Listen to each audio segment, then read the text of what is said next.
బహిరంగ విచారణలో భాగంగా రెండవ విడతగా నిన్నటి నుంచి మేము బహిరంగ విచారణ కార్యక్రమం ప్రారంభించడం జరిగింది. నిన్న రాత్రి మేము ఇక్కడికి ఖమ్మంకు చేరుకోవడం జరిగింది. ఈరోజు ఉదయం 9 గంటల ప్రాంతంలో ఖమ్మంలోని లక్ష్మీ నరసింహస్వామి వారి టెంపుల్ దర్శనం చేయడం జరిగింది. అక్కడికి వెళ్తే యాదగిరి లక్ష్మీ నరసింహస్వామి యొక్క దర్శనం చేసుకున్నప్పుడు ఒక అనుభూతి, ఆ తన్మయత్వం కలిగిన వాళ్ళకు అక్కడ మేమందరం కలిసి ప్రార్థించింది కూడా ఈ పెద్ద ఎత్తున ఈ కార్యక్రమాన్ని తెలంగాణలో ప్రతిష్టాత్మకంగా చేపట్టడం జరిగిందో, బీసీ వర్గాల యొక్క అభ్యున్నతిని ఉద్దేశించి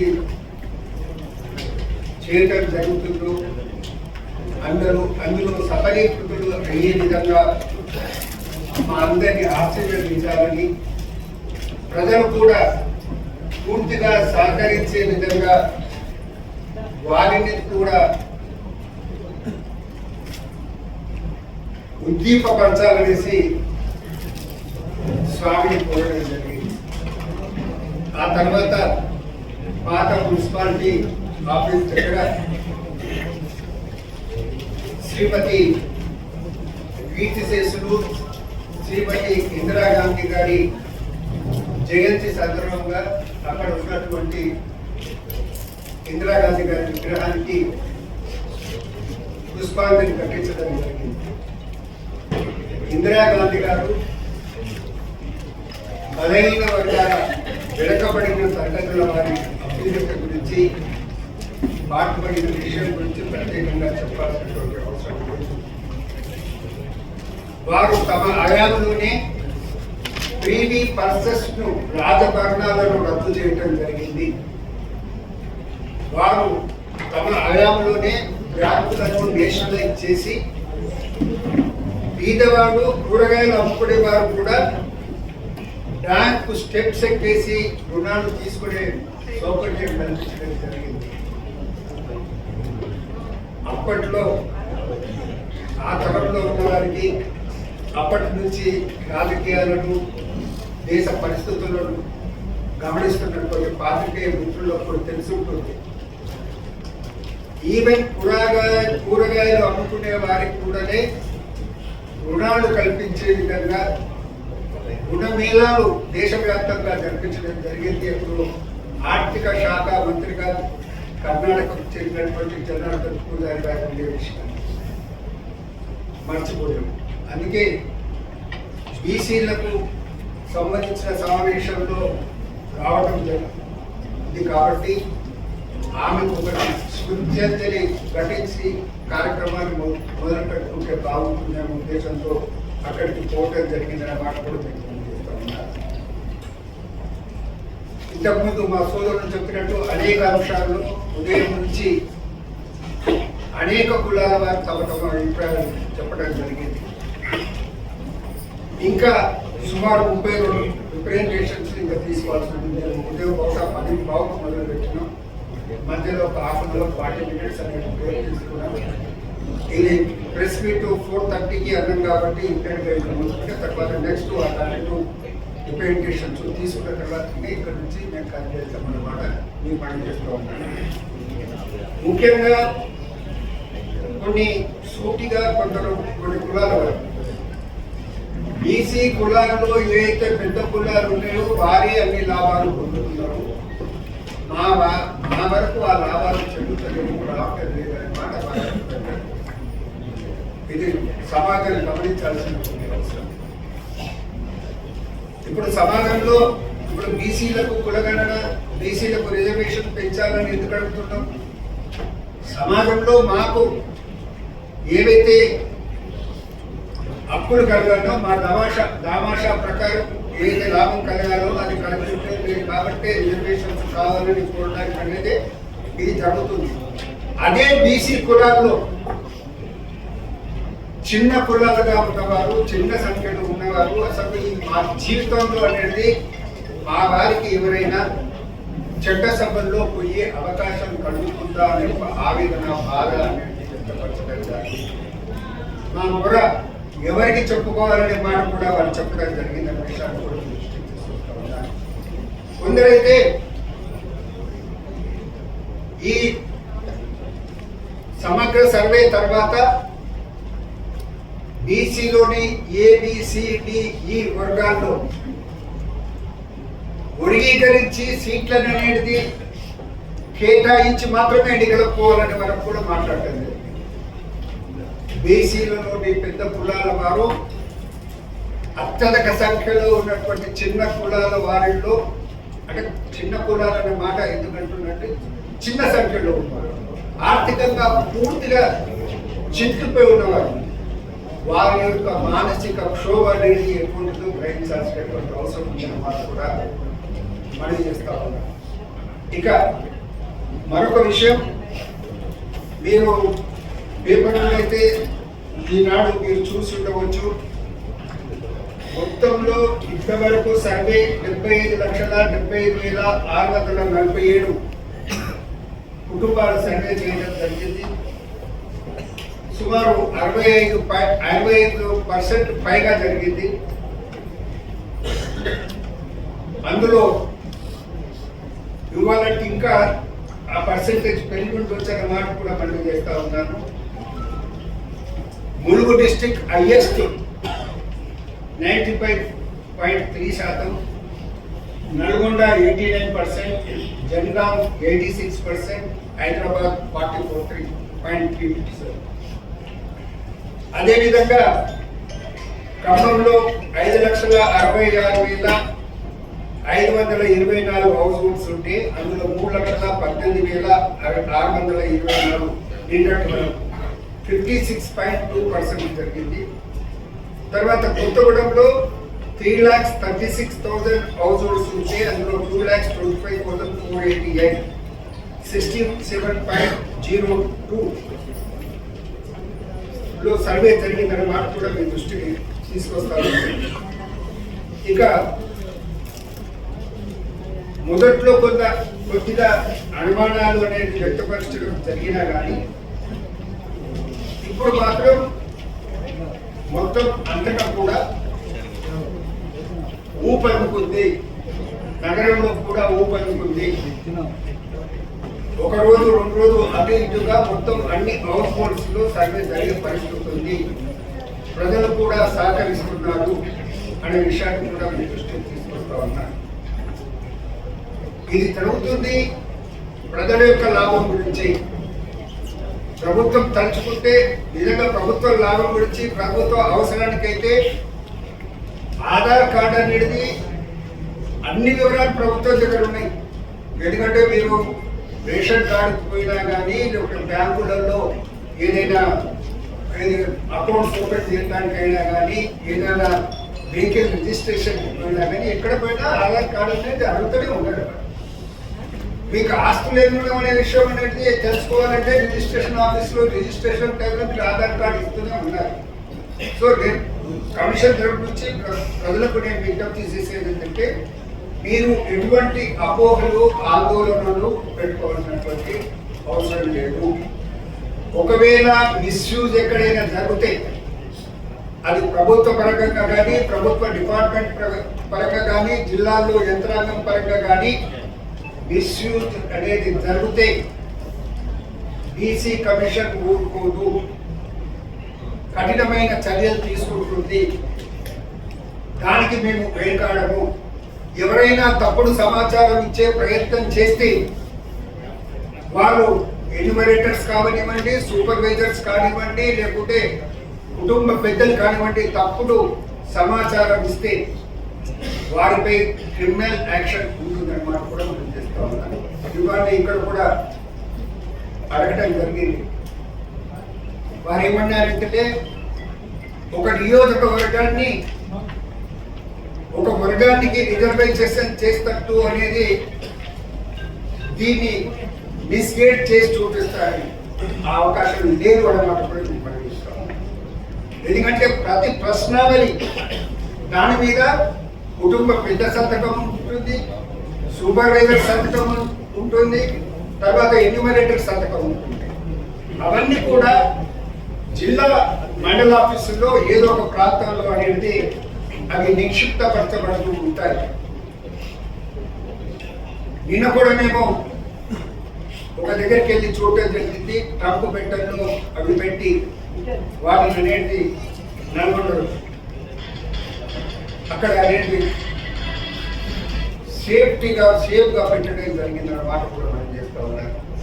ఇప్పుడు కూడా ఈ మొత్తం సమావేశం అయిపోయిన తర్వాత అంత బహిరంగ చర్చ విచారణ అయిన తర్వాత ఎంపీడీఓ ఆఫీస్ మూసుమంచికి వెళ్ళేసి అక్కడ కూడా ఏ విధంగా ఈ ప్రశ్నావళి పత్రాలను భద్రపడుతుందనే విషయంలో మేము పరిశీలించి హైదరాబాద్ బయలుదేరుతామని మాట కూడా మనం చేస్తూ ఉన్నారు. రేపు హైకోర్టు ముందు ఈ మొత్తం డాటా సమర్పించాలని మా ప్రోగ్రాం జరిగింది 9th డిసెంబర్ నాడు. 9th డిసెంబర్ నాడు ఈ డాటా అనేది మొత్తం అనేది ఇది సమగ్రంగా ఉందని హైకోర్టు మేము చెప్పబోతున్నాం. వారం ఎవరైనా హైకోర్టు ఏమైనా సంశయం వ్యక్తం చేసినా కానీ ఎవరైనా హైకోర్టులో వెళ్ళేది ఇది సమగ్రంగా జరగలేదు, తప్పుగా జరిగిందనే మాట గిట్ట హైకోర్టులో ఎవరైనా వేసినా కానీ మేము కమిషన్ తరఫున మేము హైకోర్టుకు నివేదించబోతున్నాము. ఈ మొత్తం ప్రశ్నావళి పత్రాలు మీ దగ్గర మీకు సమర్పిస్తాం. మీరు ర్యాండంగా ఏమన్నా స్వీకరించండి. వాటిని మీరు మీ ద్వారా అనేది పరిశీలింపజేసుకోండి. ఎక్కడైనా తప్పులు ఉంటే చర్యలు తీసుకోండి అన్నమాట మేము చెప్పబోతున్నాం అన్నమాట కూడా మీకు చెప్తా ఉన్నాం. సో ఇది ఈ సర్వేకు సంబంధించిన విషయంలో. తర్వాత ప్రజలకు కూడా చెప్పేది ఏంటంటే ఇది మళ్ళీ జరుగుతుందో లేదో భవిష్యత్తులో మళ్ళా జరగాలంటే దశాబ్దం కావచ్చు, 2 దశాబ్దాలు కావచ్చు, 3 దశాబ్దాలు కావచ్చు, కొన్ని కోట్ల రూపాయలు ఖర్చు పెట్టి కొన్ని వేల మంది ఇందులో ఇన్వాల్వ్ చేస్తున్నటువంటి పని అది వృధా కావద్దు. నేను ఎన్యూమరేటర్స్ తోటి అధికారంలో ప్రభుత్వ యంత్రాంగంలో ఉన్న అందరి అధికారులతో కోరుతా ఉన్నాను. ఇది మన ఒక సామాజిక బాధ్యతగా తీసుకొని చేయాల్సినటువంటి అవసరం ఉంది. ఇది సమాజం యొక్క భవిష్యత్తుకు సంబంధించినటువంటి విషయం. సమాజంలో ఈ వెనుకబడిన వారు ఎవరు అని తేల్చుకునేసి వాళ్లకు రాజకీయంగా కానీ, సామాజికంగా కానీ, ఆర్థికంగా కానీ ఏవైనా సహాయ సహకారాలు అందించడానికి తోడ్పాటు కల్పించే ప్రయత్నంలో భాగంగా ఇది జరుగుతుంది. దీన్ని ఒమ్ము చేసే ప్రయత్నం అనేది ఎవరు చేయదు. సమాజ పరంగా మన బాధ్యతగా భావించి చేయాలన్న మాట మనం చేస్తూ రాజకీయ పార్టీలను కూడా మీరు రాజకీయాల గురించి మీరు ఏ పార్టీ అంటే వీధిలో పోరాడుకుంటే పోరాడుతుంది, కానీ వెనుకబడిన వారి జీవితాలను చిచ్చు పెట్టే ప్రయత్నం మాత్రం మీరు చేయకండి. అపోహలను అనేది పెంచే ప్రయత్నం చేయకండి. మీకు సాధ్యమైతే సహకరించండి, లేకుంటే మీకు మనసొప్పకుంటే నోరు మూసుకొని కూర్చోండి, కానీ అపోహలు మాత్రం సృష్టించండి.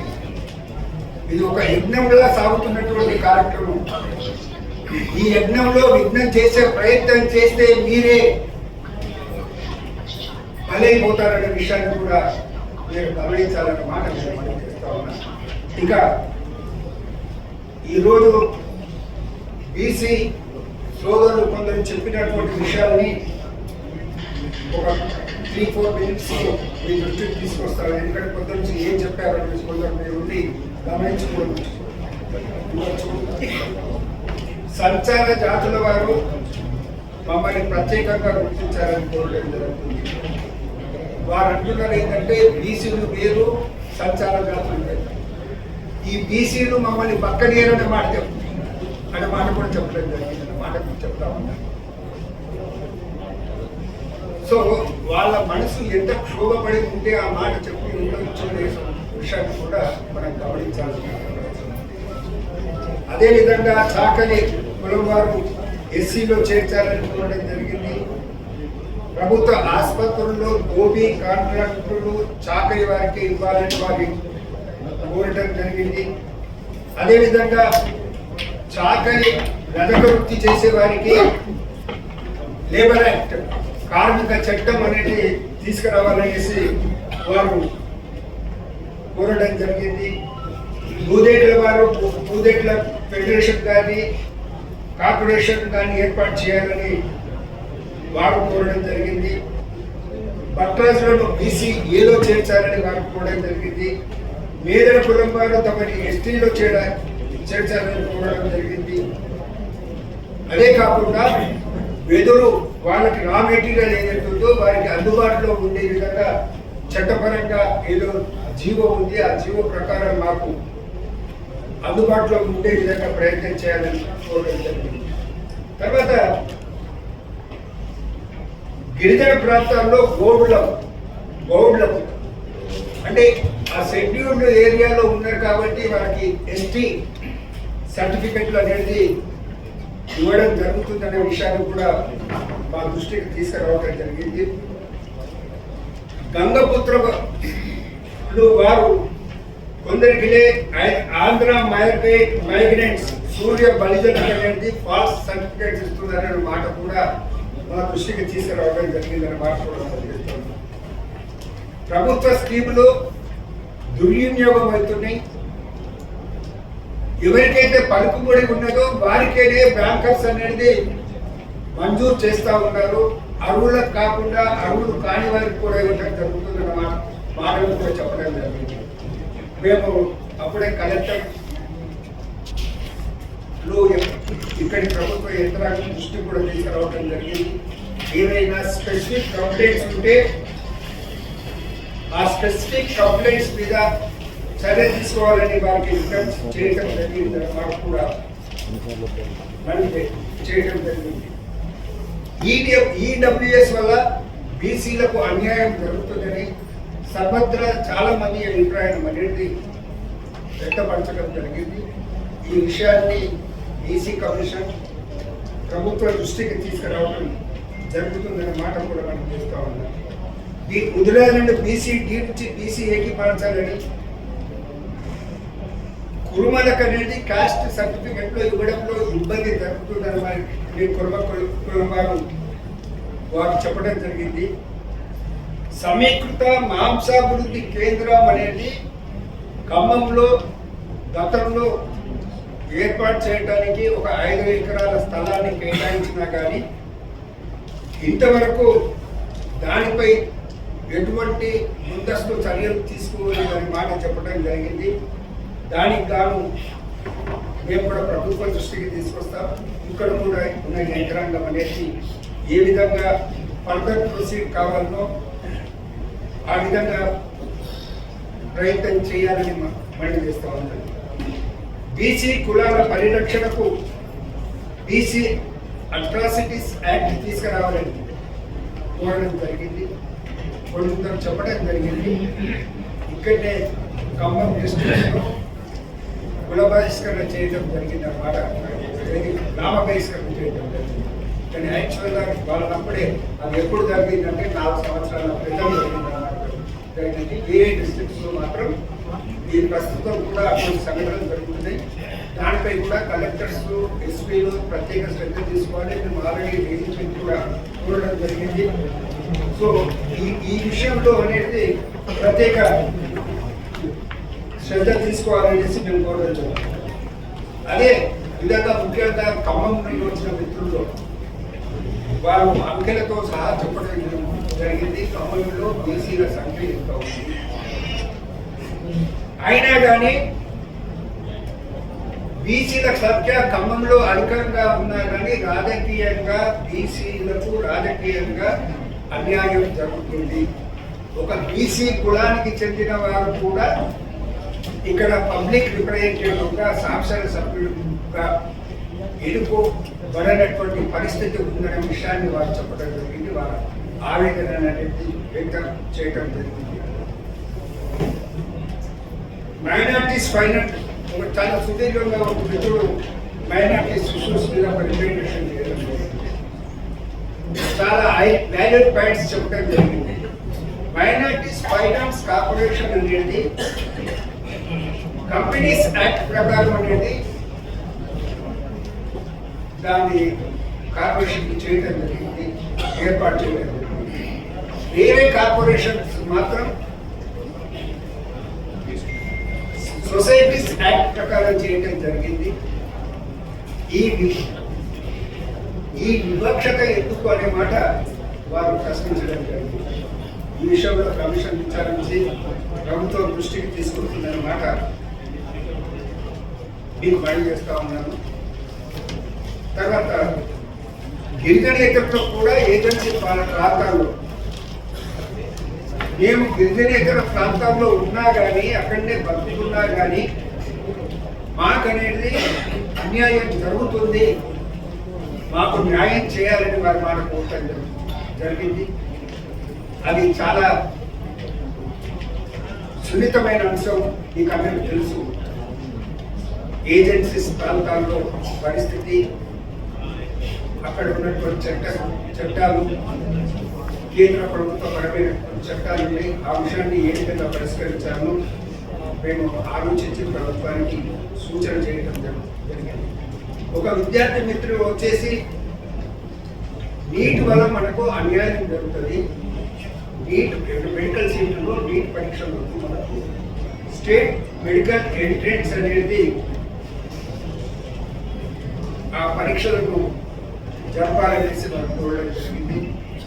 తర్వాత ఈ రోజుల్లో బీటెక్, మెడిసిన్ అవే కాకుండా ప్రొఫెషనల్గా ముందుగా జీవితంలో నిలదొక్కుకోవడానికి అనేక అవకాశాలు ఉన్నాయి.